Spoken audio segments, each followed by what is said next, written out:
Hey, this is Pat Iyer with Writing to Get Business, and our show focuses on how you use your knowledge and expertise to help other people, to spread the word about your areas of expertise and build your business. Pat Boulogne is with me today, who is a chiropractor who lives in the Virginia area, and we met through a JV partnership community. Pat has written a book, and I'm delighted to have her as a guest on the show. Hi, thank you so much for having me here, Pat, and it's always a pleasure to spend some time with you. Let's talk about your book, Pat. I know that when in our preliminary conversation before we sat down to record this, that you told me that it had a health and wellness focus. Can you tell us the title of the book? The title of the book is Why Are You Sick, Fat, and Tired? And it's a book that's a guidebook, a workbook, and an advocating tool for anybody who wants to find out where their weakest link in their health is, do something about it, and move forward and fix it. That's an intriguing description. First of all, let's talk about the title. Why are you sick, fat, and tired? How did you come up with that title? Well, I looked around, one day I was walking through Boston years ago, and I looked around and I thought, God, all these people are sick and they don't even know it. And that's always stuck with me. And how I came up with the title is because a lot of times people are aware of certain things and not aware of other things about their health. Like they will have a symptom that comes up that they just kind of shoo aside, or they're in denial about it. But you can tell if you're fat, basically, and you can tell if you're tired, but a lot of people, that sick part is the part that's the question mark. And so when people, if they pay attention to those small little signs and symptoms along the way, which I call Grim Reaper syndrome, then what happens is that they have an opportunity to act sooner than later and not wait for themselves to be in such a health crisis that's sometimes you can't do anything. Let's talk a little bit more about that Grim Reaper syndrome. That's an attention getter. Can you elaborate on that? Well, there's a lot of signs and symptoms that people have that are, that you haven't, you don't think about, or you say, when I can remember telling a girlfriend of mine that I said, God, I just have this really funny foot pain, that's in the arch of my foot. I've never had that before. And she said, oh, I had that. It goes away.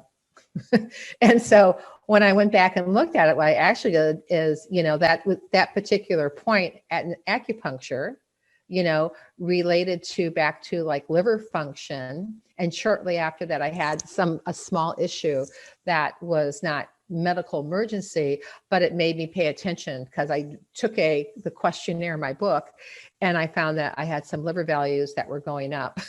And so I did my own program. That was the first thing. Mm-hmm. How did you learn about acupuncture? I'm sorry, what? How did you learn about acupuncture? I am an acupuncturist. I have a master's in Oriental medicine, and I also am licensed in a few states in acupuncture. So I have my master's and I have my licensure, and I'm a diplomat. And was I correct in saying you are a chiropractor as well? Yes, I am. My first training is as a chiropractor. Then I studied sports medicine. And then I went on to my father's chagrin and had a couple more other, certifications in physical therapy and in nutrition. Nutrition has always been a big part of my interest ever since I was a little kid. So that's always been a key point. And I always looked at if things tasted good to me or if I gravitated towards them, I would, investigate them a little bit more. When I was 9 years old, as a matter of fact, I called my father up at work. My father was a VP at Allied Chemicals at the time. And I said, can you bring me home some phenolphthalein? And he said, what do you need phenolphthalein for? And I said, well, I'm doing a science project that's acid-base indicators. And so I don't have enough in my chemistry kit. And so he brought me home phenolphthalein and we did the project. And my teacher was so impressed with my project that he sent it to the state. And I came in second in place. Science has always been a big part for me. An easy interest. You know, my brother, when he was little, used to make his own homemade caps in the backyard. He wanted explosives and gunpowder so he could slam that material with his rocks. So I think Mhm. acid base sounds pretty benign in comparison to some of the things that you could have been involved in. Well, something to know about phenolphthalein is they used to put it in beer as a preservative. And so and I could never figure out how something that would test either if it was acid or base would be, would be useful as a preservative. I've never actually scoped that out or did any more investigation, but I like caps too, by the way. When I was a kid, I used to make them. And It's what we easy. learned in nursing school is that if you combine an acid and a base, you make a salt. Mm-hmm. And that was stuck in my head. And then one day I forgot that equation and I was pulling up, I think it was demerol hydrochloride and sodium phenobarbital, and I mixed them in the same syringe. Mm-hmm.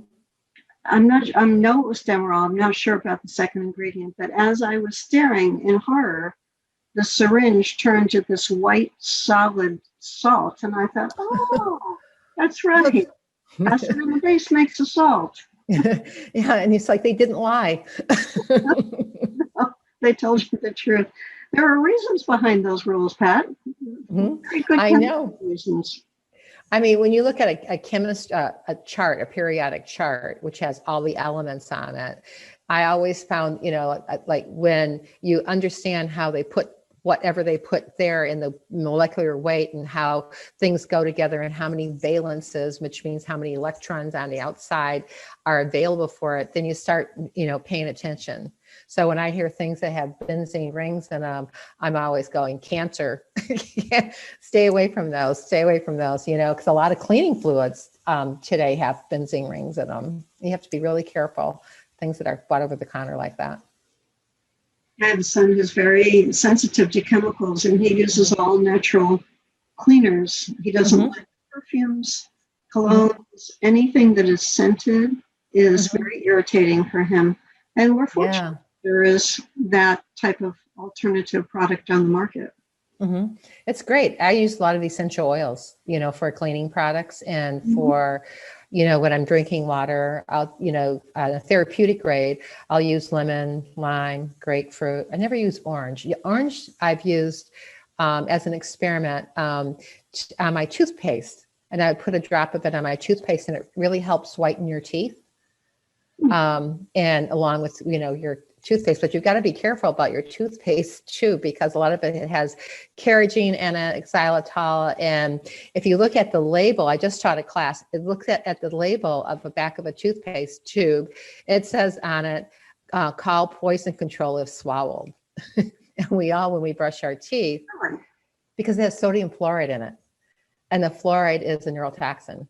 So, but if you ever look on the back of any like Crest, any of those toothpaste, it clearly says that on almost every one of them that I've ever seen. Wow. That's Grim Reaper. That is the Grim Reaper. Who was the audience that you wrote your book for? When I first wrote this book, I was thinking I wanted to be able to have anybody who had kids who were of at least the age of 11 years old to be able to understand it. And so my book is written for anybody who's alive and breathing and and people who want to have better health. They want to be more productive. They want to be more prosperous. They want to have a good mindset. So it's written for, male, female. If a child, have coached children also, but their parents have helped them with the answers. So I'm always, looking at, is that your answer or is that your kids? But the funny thing is that you'll love is that my book was, one of my edits I did was with an 11-year-old kid. And my rule with him was that I gave him a highlighter and said, highlight any word you don't understand.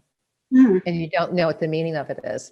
And so, and I had to pay him, of course, because now kids don't do anything for free. And so he did that. And then I said, but here's the rule, because it was going to be a teaching expedition too. So I go, you open a dictionary, you find out what that word means, and you give me a word that means something to you that means the same thing. Hmm. And so, and he did it, and like, I would never play Scrabble with this kid ever.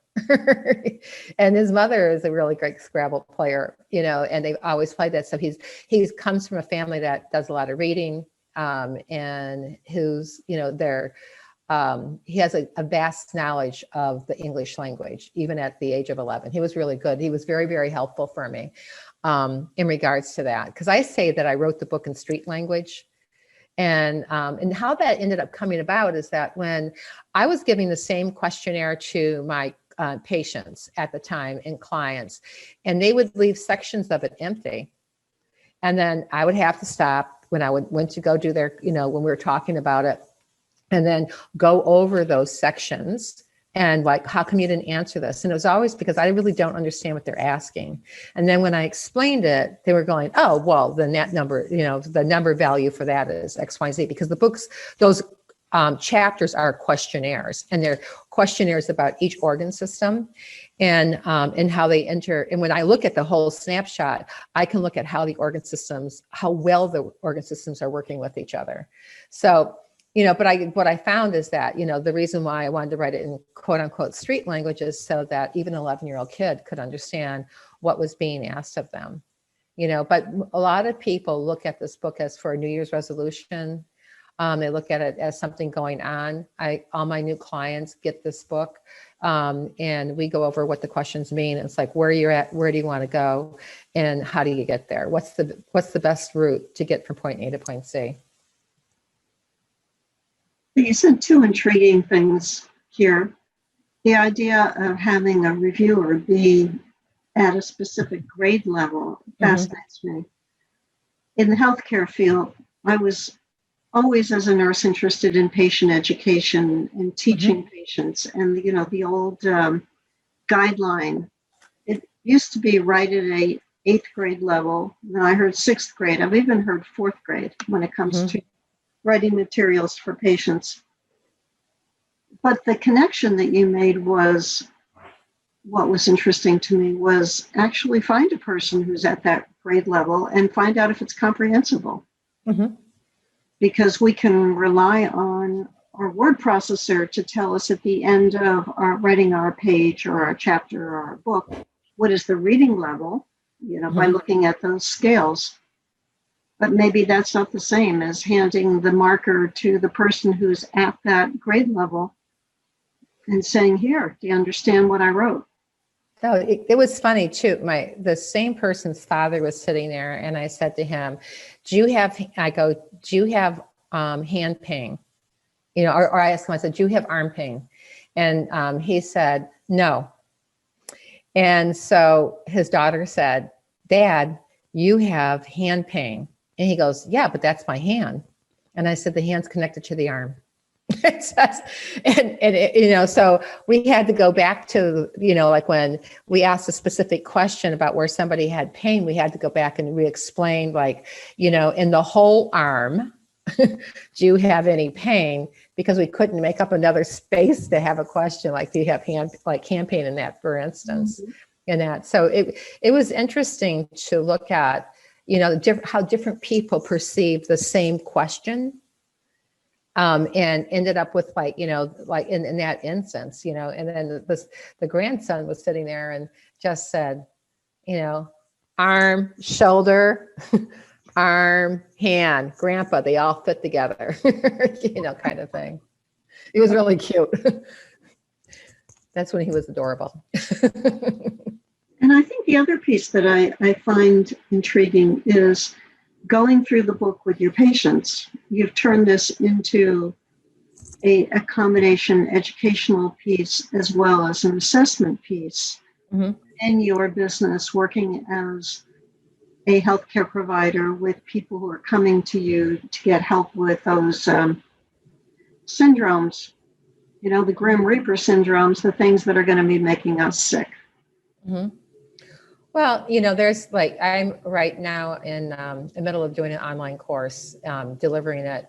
And, that's that part of it, and having that ability to share that knowledge from that, because I always go over I have a lot of questionnaires that I give people, which mean different things to me, which depending upon the person and what their goals are and what, from their conversation gives me a lot of information to be able to explain to them, and as simpler, not always easier, but simpler ways so that they can understand what the big picture is. Because a lot of times what I find with a lot of people is that they have that, they get stuck on the idea of, I have cardiovascular disease in my family. And so therefore they're going to have cardiovascular disease in their family. And I was like, well, do you know why your family has cardiovascular disease? And people look very blank. And I said, so let's explore possibilities of why that could possibly be. And I always go to that story about the little girl asking her grandmother or asking her mother about, why do you cut the end of the ham off? Do you know that story? I do. You do. It's a beautiful story because we all do things because somebody else did them ahead of us. And the story goes is that her mother didn't know. So she said, ask your grandmother. Her grandmother comes over and asks her grandmother, why do you cut the end of the ham off? She goes, because it didn't fit in the pan. It's something so simple, but we don't understand sometimes why we do the activities that we do in our daily lives, so that's something that's always, I always like, we got to look at, well, why, what would make it easier? What would be the outcome, and ask some of those questions and keep on kind of drilling in that so that you think outside your box. I have one better for you, Pat, which is that there was a guy who wanted to use that example of cutting off the ends of the ham before putting it in the oven. Mm-hmm. But he couldn't really remember the exact details. So he said, it's like when you bake a cake and you cut off the ends of the cake before you put it in the oven. That's a good one. I'm going to keep that one. I'm going to make a note of that. And you sit there and you think, well, obviously you've never seen liquid cake batter go into a pan, sir. For sure. You've probably seen cakes that haven't been cooked all the way, because they're gooey in the center, but not the ends. It's just oh my God, it's so funny. Example. It's not always easy to transition to a different example without thinking through the facts of what you're about to say. And of course, all the people in the audience who are listening to him are going, what? What? It's clear he's never baked a cake before. For sure. Yeah. Oh my God, that's so funny.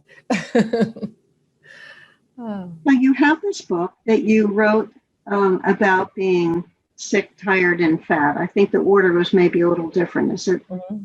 It was fat, sick, fat, and tired. Sick, fat, and tired. And you put that together. Now you've got an online course that you're creating from that content. Is that what I understand? Well, I use the book as a tool in the course. I call the course Stronger Than Medicine. Uh-huh. And with the idea that, somebody asked me one time when I was in my practice, I had a really busy practice. And they're going, Dr. Pat, how do you do it? I mean, seriously, people who are in business, they're like, how do you do it? I don't know how you get your energy. And I said, well, first off, I love what I'm doing. Secondly, I pace myself.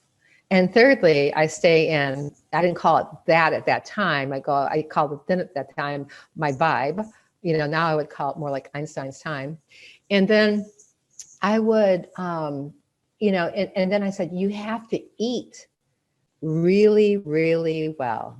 And you have to think really good thoughts. And for me, being a chiropractor, and this doesn't happen for every chiropractor, but for me being a chiropractor, I got adjusted every week. I got adjusted 52 adjustments minimum a year. And so I made sure that I structurally was sound, and I needed that because my job was very, very physical, and I needed to be able to think very clearly, and I needed to think on a dime because I had people in 4 rooms constantly going from the time I walked in. And so I needed a way to organize my thoughts for each person. And then ask the appropriate questions when they were there. So that was always, somebody just said to me, like, how do you do it? And I said, I think I'm a woman. I think multidimensionally.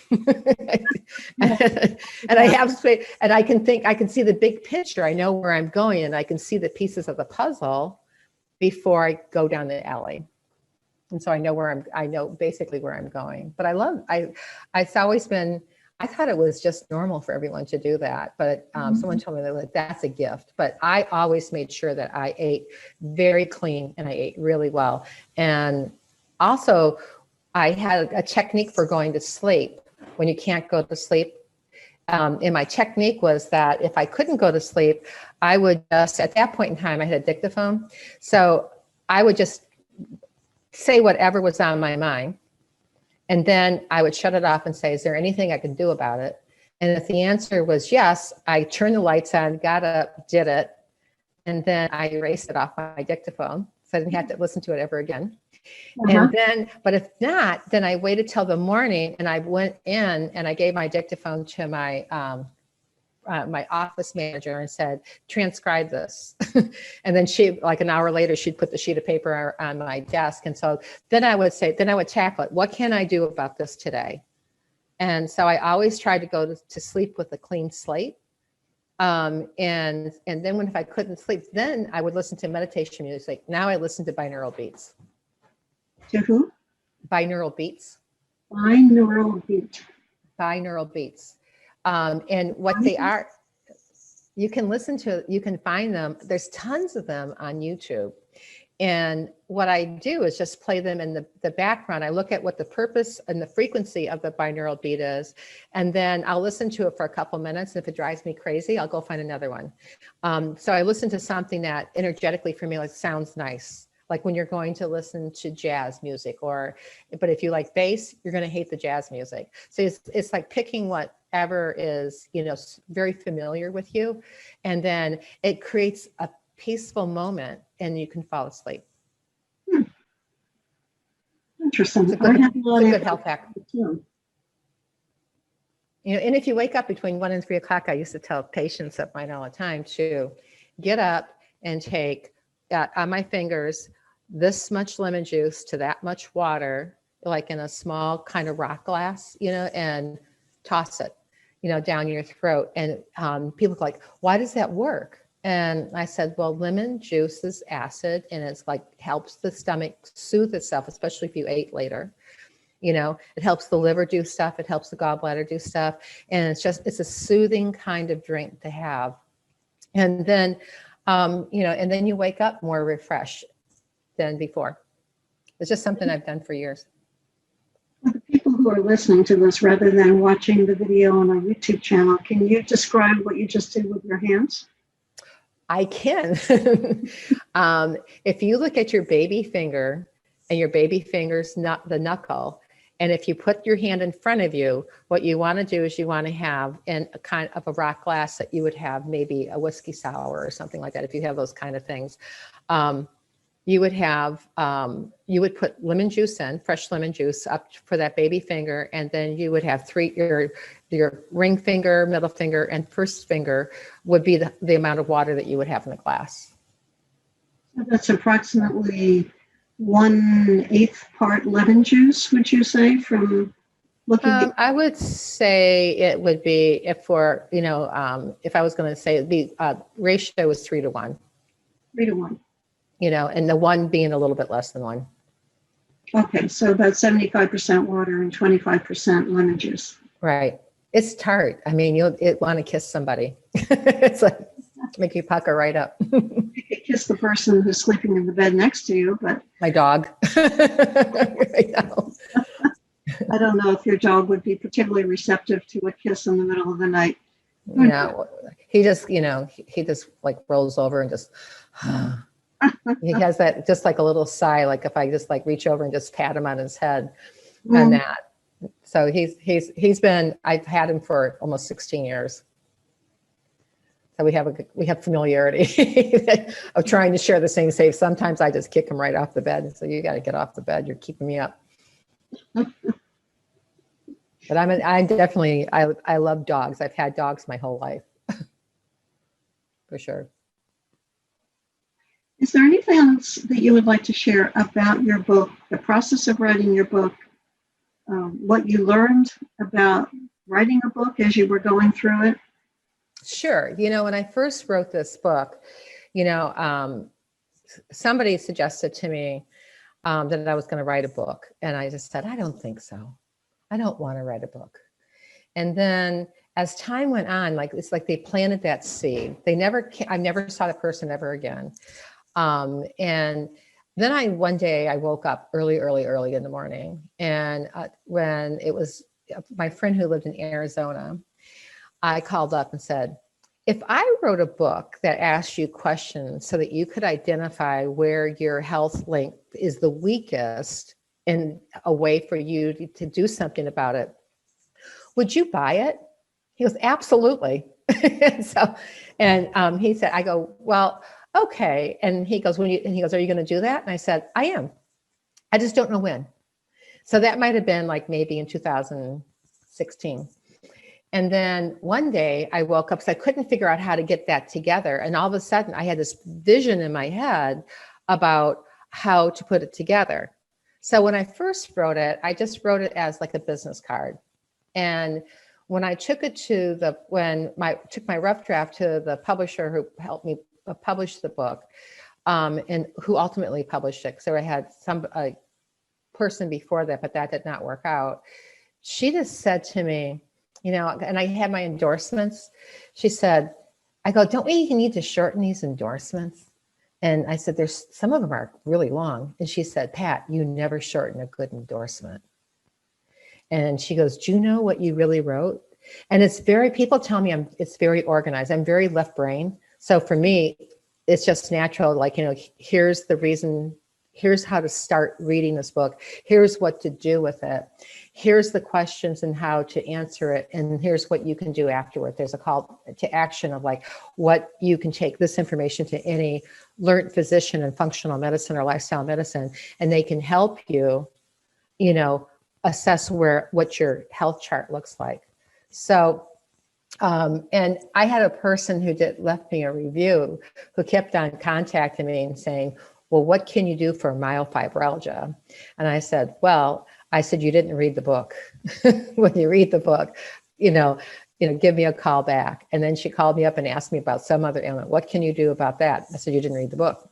And so when, and then I didn't hear from her. So I figured she didn't leave me, a review on Amazon. And then she said to me, asked her how she was doing, because she was in my business group. And she said, she goes, I'm doing really good. She said, you know what? Your book was really helpful, because what it made me realize is that the traditional Western medicine mode is that they don't know how to diagnose until you have a flat tire, and then they can do something about it. She said, my doctors never asked me those questions, when I ever been to them, when they've done a system survey, they've gone through all the organ systems in the body. Mm-hmm. So I just went, wow, I was so surprised. I went like, thank you so much. I really appreciate that. And I think a lot of people, when they look at it's like, I made it simpler. I made sense. I gave people a different venue of how to get out of that being stuck and so they could move forward. By finding out that weakest link, you can do things about it now as opposed to a lot later. And right. And that's an important thing, especially in preventative medicine, which is a big key component in Western medicine anyway. But looking at the reason, because you have to find out what the root problem is. You can handle and manage signs and symptoms, but if you can find out what the root problem is, you can sometimes reverse whatever is the issue. Like, for instance, a lot of times in type 2 diabetes, for instance, you can have a total reversal of that. Given you have to have the right components. Mm-hmm. So if all the pieces of the puzzle are there, then there's more opportunity to have really great success. How can our listener find out more about you, about the book, about the services that you offer? Well, you can find me on Amazon, of course, for the book, Why Are You Sick, Fat, and Tired? I have a website called healthteamnetwork.com. And I'm also on LinkedIn. and under like Dr. Pat Boulogne. Instagram, same thing. And I have a Facebook page. I have a personal page. And also I have, I have a telephone number. I always with people, I don't always give it out on air, but there's a way in the back of the book, there's a whole list of ways to get a hold of me. Wonderful. Well, thank you so much, Dr. Pat. We appreciate those insights. You've given me some new things to think about, and I've enjoyed hearing about your journey as an author. So thank you for being on the show. Thanks. It's my pleasure. We'll see what my next book is. Thank you. And for you who's been watching this on our YouTube channel or listening on our audio platform, thank you for investing your time getting these tips. Hopefully it's given you some things to think about. Maybe you view your health a little differently. You've gotten some solid tips, some wellness tips. And be sure to go to patiyer.com, check out our free reports on the homepage. We just loaded a new one on capitalizing on your book, How to Earn Big Bucks. So be sure to get that report on patiyer.com and come back next week for a new interview. Thanks so much. Hi, this is Pat Iyer with Writing to Get Business. I just finished interviewing speaker, coach, entrepreneur, writer, artist Terry Pappy about her journey in writing her books and how her books have led to other opportunities for her. Terry, can you give our listener or our viewer just a few tidbits about the topics that we covered in your podcast? Yeah, Pat, it was a great conversation. I really enjoyed it. And I think that, you asking a question right when we started off about what got me started writing, how did that all happen? That was a wonderful story to kind of share with your audience. And what it did was it really helped me step into powerfully being a writer, like owning I'm an author. And then I think the other important aspects of our conversation, which I think your listener is going to really appreciate, is how important it is to craft your book and think of the consumer of that book and how you can better serve them throughout your whole business spectrum. So as you're writing, make sure that you're connecting other things you do in your business into the story, into the training, into the information that you're putting in your book.